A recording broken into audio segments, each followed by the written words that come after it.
अध्यात्म विज्ञान कोई धर्म या संप्रदाय नहीं है, ये स्पिरिचुअल साइंस है जो कुदरत के कानून पर आधारित है। ये विज्ञान पूरे ब्रह्मांड के सभी रहस्यों को उजागर करता है और जीवन के सभी पहलुओं को समझने के लिए एक नई दृष्टि देता है। इसी को आर्ट ऑफ विजन कहते हैं, दुनिया को देखने की एक नई दृष्टि, जो अध्यात्म विज्ञानी परम पूज्य स्वामी श्री कमलेशानंद जी के निर्देशन में सनातन सत्य का अनुसंधान कर हमारे जीवन को प्रकाशित करे। जय सच्चिदानंद। अब थोड़ी बात हम वानप्रस्थ जीवन की करते हैं। आजकल वानप्रस्थ जीवन कम लेते हैं, बहुत कम संख्या में लेते हैं, जबकि पुराने सिस्टम में वानप्रस्थ जीवन लोग प्राय लेते थे, क्योंकि 100 वर्ष की उम्र थी और एक अच्छा जीवन सिस्टम था। लोभ नहीं था व्यक्ति को, व्यक्ति शांति चाहता था और लोग मुक्ति की नींव लगाना चाहते, इसलिए लेते थे। लेकिन आज भले ले रहे हैं, चाहे थोड़े ही ले रहे हो। वानप्रस्थ को जीवन है, उसमें संन्यास नहीं होता है। घर में रहते हुए घर से दूर, यानी अपना काम धंधा धन संपत्ति अपने बच्चों को सौंप देता है 51-55 साल की उम्र के अंदर, और फिर वो लोक कल्याण जगत कल्याण जय जगत उस काम के अंदर लग जाता है, लेकिन रहता घर में ही है, सन्यासी नहीं हुआ। तो क्योंकि वह अपनी संपत्ति का हिस्सा दे देता है और उसके बाद में वह जो है वानप्रस्थ को प्राप्त हो जाता है। उसकी होल्ड पकड़ जो पहले थी, वो कमा के देता था अपने परिवार को, वो ढीली हो जाती, क्यों नेचुरल होनी है, क्योंकि उसका उद्देश्य और उसकी दिशा बदल गई। तो धीरे धीरे ज्यों व्यक्ति वानप्रस्थ जीवन में आगे बढ़ता है, त्यों ऐसा उसको अनुभव होता है और ऐसा उसके साथ उसकी संतान करती है। धीरे धीरे वैल्यू इम्पोर्टेंस समाप्त कर देते हैं, उसकी बात को नहीं मानते, उसकी तवज्जो को नहीं मानते, और कई तो इतने मुंह फट होते हैं, कह देते हैं कि अब आप तो अपना माला फेरो, भजन करो, और आपको क्या लेना देना, आप मालिक नहीं, आपकी मिल्कियत नहीं, आपकी ओनरशिप नहीं, सब आपने दे दिए, तो क्यों पंचायती करते हो। ऐसे कठोर शब्द ही बोलता है, मतलब कुल मिला के उसके परामर्श को नहीं मानता है, जबकि वो सब कुछ क्रिएट उसका ही किया हुआ होता है। तो उसको बड़ी मायूसी होती है। लेकिन मायूसी होने से क्या होता है, ये तो कुदरत के कानून से चलता, वो बात अलग है। लेकिन फिर भी व्यवहार दृष्टि से, रिलेटिव सत्य की दृष्टि से, आप जो है अध्यात्म विज्ञान की दृष्टि से ऐसे युवाओं को, परिवार के सदस्यों को थोड़ा उद्बोधन दीजिए कि आखिर में जो वानप्रस्थ जीवन लिया तो उसका कोई मकसद है, वो अभी एक परिवार का हिस्सा है, ऐसा नहीं कि वो अलग हो गया उससे। तो थोड़ा उनका माइंडसेट को आप अच्छा बनाइए। प्रश्न के लिए धन्यवाद। देखो, व्यवहारिक प्रश्न है और व्यवहारिक प्रश्न के अंदर दृष्टिकोण भी वही रिलेटिव सत्य का रहेगा। बात सही है कि आज माँ बाप और बच्चे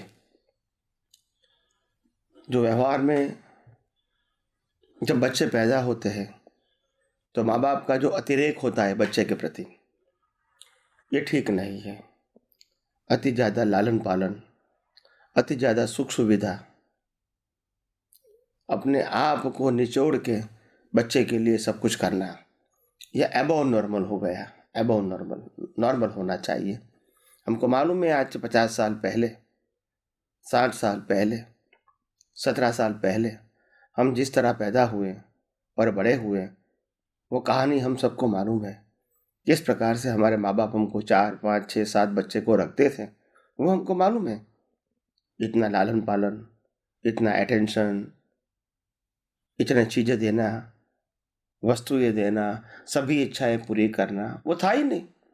क्या उस समय हम दुखी थे? नहीं थे।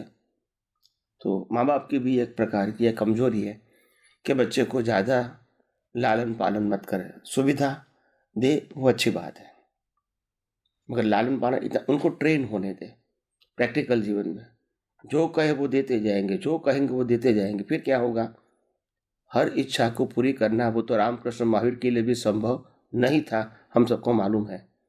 और इसीलिए पहले से ऐसा ट्रेन करो कि जो ज़रूरी चीज़ है वो उसको देना चाहिए, जो ज़रूरी चीज़ नहीं है उसको कैसे टाला जाता है वो भी हमको समझना पड़ेगा, ताकि उनके दिमाग में ये बात भी होना चाहिए कि मैं जो कुछ भी इच्छा करूँगा सिर्फ मनोरंजन नहीं होना चाहिए, चॉइस नहीं होनी चाहिए, ज़रूरी भी होना चाहिए। ये दिमाग में सेट करना माँ बाप का काम है।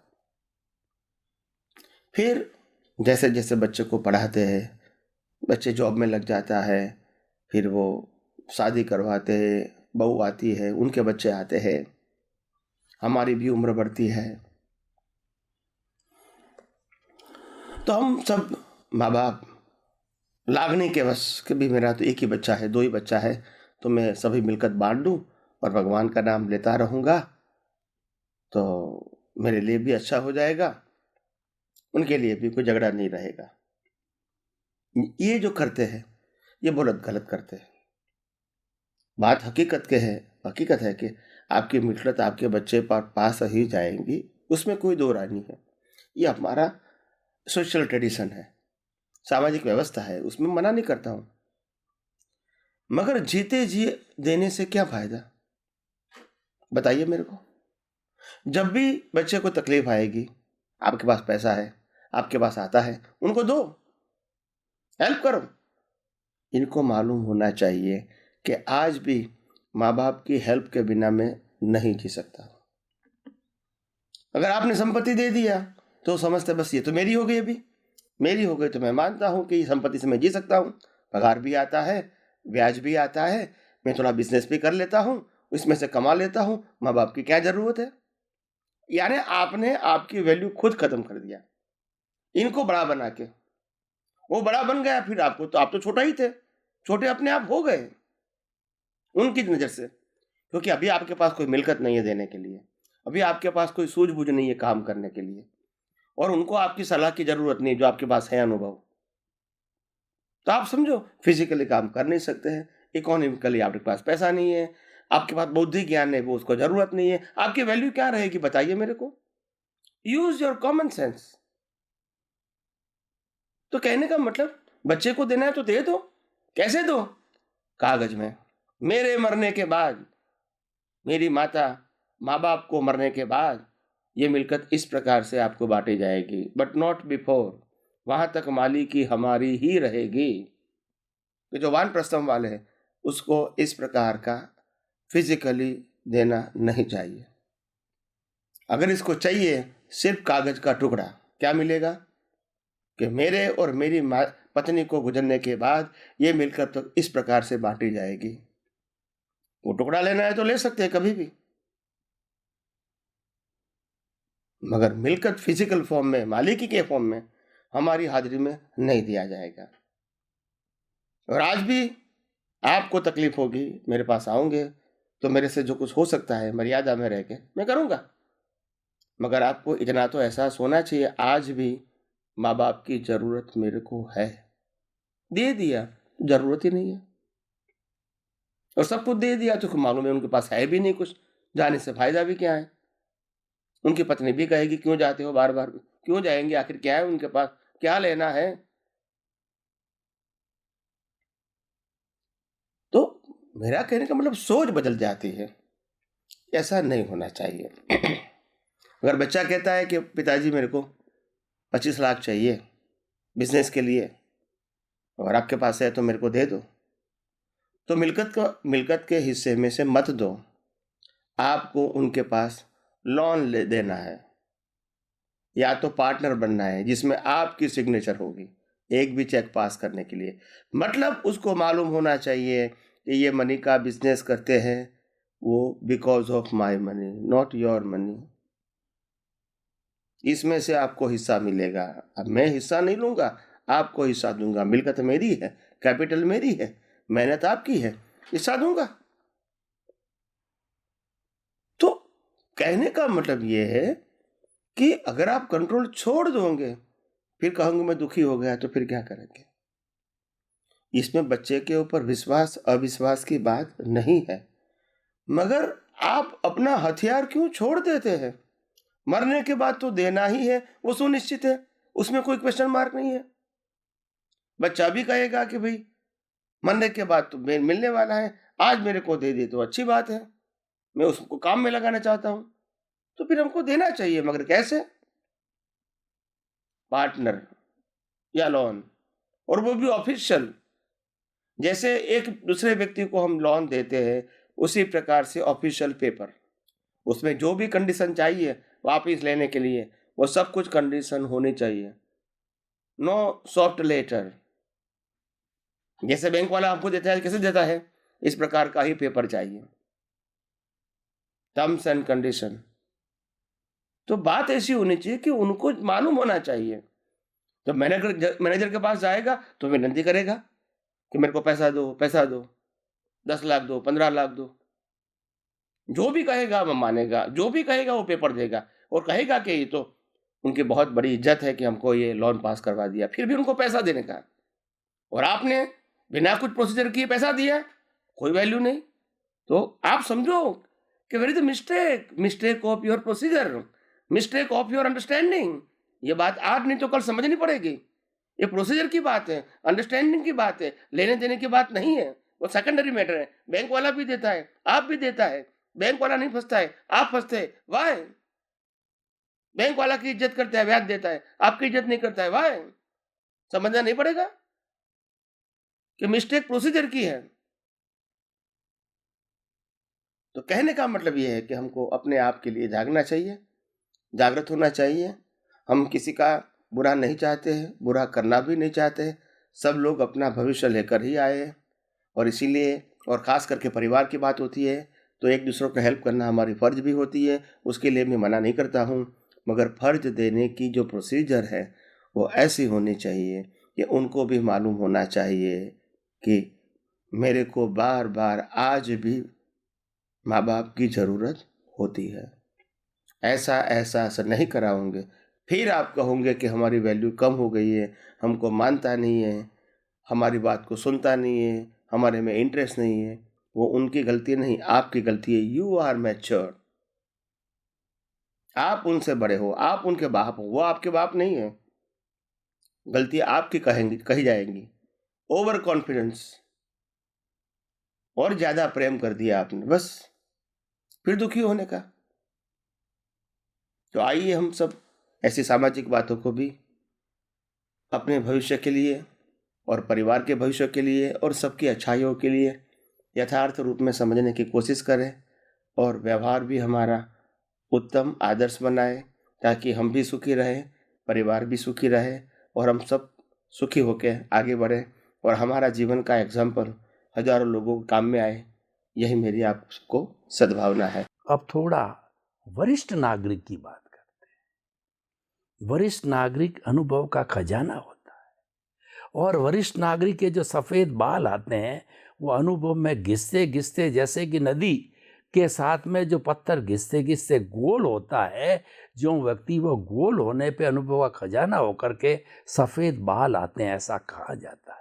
लेकिन जब वरिष्ठ नागरिक रिटायर हो जाता है काम धंधे से, तब सामान्य उदाहरण देता हूँ मैं आपको। ट्रेन में जा रहे हैं और बच्चा अगर ट्रेन फास्ट स्पीड में वो गेट पे खड़ा है और एक वरिष्ठ नागरिक देखता तो उसको बड़ा वो भांप जाता है कि इतनी स्पीड से कोई थोड़ा बहुत भी टच हुआ बच्चा गिर जाएगा। और बच्चे को कहते हैं, युवा को कहते हैं, ऐसा मत कर, अंदर आ जाओ, बहुत तेज स्पीड है और हवा चल रही है। वो कहता मैं तो सब जानता हूँ, मैंने तो अच्छी तरह से जो है पकड़ रखा है, और आपका परामर्श आपके पास रखो। बहुत बार कहा कहते हैं युवा लोग, बच्चे लोग, कि हम तो सब जानते हैं। तो स्वामी जी, क्योंकि उनके पास अनुभव, तो भाप जाते हैं उनकी सिचुएशन को देख के, अनुभव के आधार पर। तो कृपया, क्योंकि ये रिलेटिव बात है, रिलेटिव सत्य की बात है, लेकिन समाज की बात है। हमारा जो एपिसोड है अभी रिलेटिव सत्य पर आधारित है, सामाजिक समस्याओं के समाधान पर आधारित है। क्योंकि हम सामाजिक समस्याओं के समाधान का सॉल्यूशन रिलेटिव सत्य का रिलेटिव सत्य से माध्यम से नहीं देंगे तो हमारा उपक्रम अधूरा रह जाएगा। तो स्वामी जी, इसका भी कोई आप उपदेश दीजिए, अध्यात्म विज्ञान के माध्यम से वरिष्ठ नागरिकों की वैल्यू समाज में बढ़े। वरिष्ठ समाज की वैल्यू समाज में बढ़े, वरिष्ठ व्यक्तियों की वैल्यू समाज में बढ़े। बढ़ेगी कैसे बढ़ेगी? समाज के लिए कुछ करेगा तो भी तो बढ़ेगी। समाज के ऊपर आधारित रहेगा तो नहीं बढ़ेगी। हमको ये मानना चाहिए कि हम वरिष्ठ हैं, अनुभवी हैं, हमारे पास समय है, भले आर्थिक रूप से इतना सक्षम नहीं है, हो सकता है, मगर हम काम करने के लिए सक्षम है। ऐसा नहीं कि हम काम नहीं कर सकते वरिष्ठ होने के नाते। जो काम कर सकते हैं वो हम समाज के लिए करें, छोटा छोटा काम, तभी आपकी वैल्यू समाज में बनी रहेगी। आपको सिंपल बनाना है, आपकी वैल्यू बढ़ाना है तो हमारे समाज के अंदर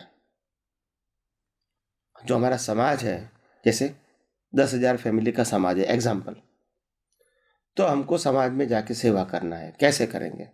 हमारे समाज के अंदर कितने डॉक्टर हैं, वो सभी व्यक्तियाँ अपना लेटर लिख के समाज की ऑफिस में सेंड कर दे कि भाई मैं डॉक्टर हूँ, या प्रैक्टिस करता हूँ, इसी प्रकार की प्रैक्टिस करता हूँ, ये मेरा एड्रेस है, ये मेरा नाम है, ये फ़ोन नंबर है।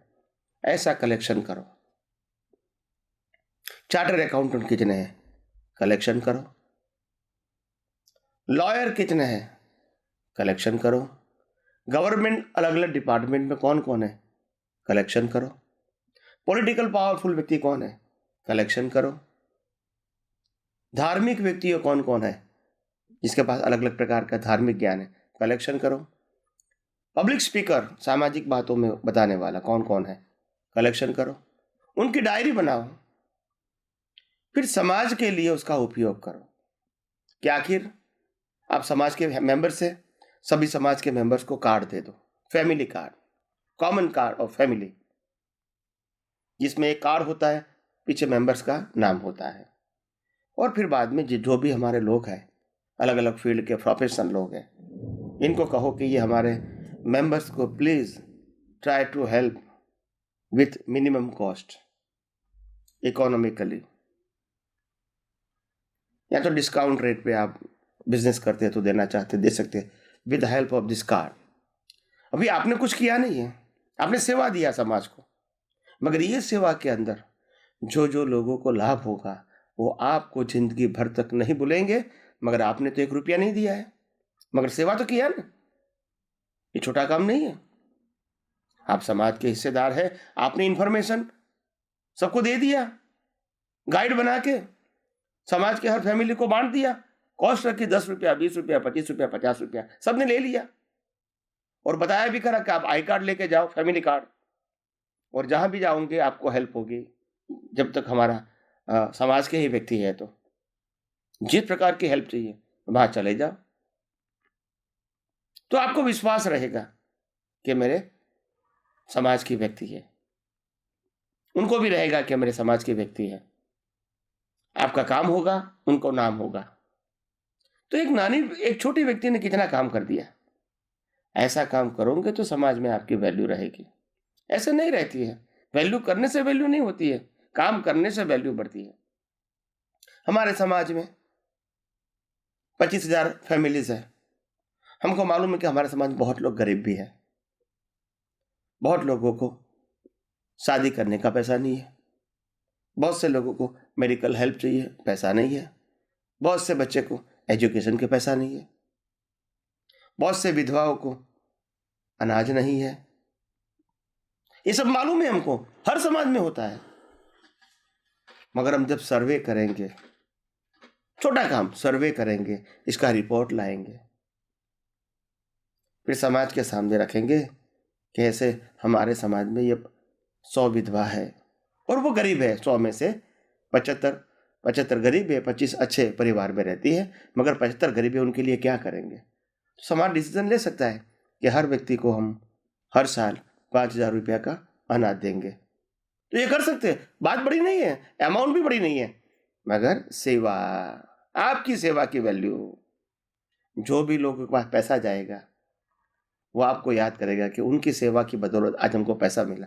पैसा देने वाला अलग है, मीडिया समाज है, लेने वाले आप हैं, मगर सेवा आपने दिया, काम छोटा, रिजल्ट बड़ा। लोग आपको हरदम याद करेंगे कि उनकी वजह से ये हुआ। तो सेवा ऐसे सम्मान नहीं मिलता है, ऐसे मांगने से नहीं मिलता है। आपका कर्तव्य ऐसा होना चाहिए लोगों को सम्मान देने का मन होना चाहिए। ये मांगने की, ये भीख मांगने की चीज नहीं है, ये अवार्ड लेने की चीज नहीं। अवार्ड तो अपने आप मिलते हैं। देखो, महान पुरुष अवार्ड के लिए नहीं जीते हैं, वो अपना जीवन ही एक अवार्ड होता है। बाकी लोग उसको सम्मान करें या ना करें, वो अपना कर्तव्य निभाते रहते हैं। तो इसीलिए मैं समझता हूँ ऐसे सीनियर सिटीजन लोगों के लिए, मैं समझता हूँ जितना भी हो सके है आपके समाज के लिए सेवा करो, आपकी सोसाइटी के लिए सेवा करो, राष्ट्र के लिए सेवा करो, आपकी पर्सनल फैमिली से 5-25 व्यक्तियों की फैमिली, उनके लिए सेवा करो, कुछ ना कुछ करो, तो मैं समझता हूँ आपकी वैल्यू बनी रहेगी। तो आइए हम आध्यात्म विज्ञान के अंदर ऐसी सामाजिक बातों का भी सहयोग लेके अपने जीवन को धन्य बनाए और औरों को भी जीवन में हम सहायक बने। यही मेरी आप सबको शुभकामना है।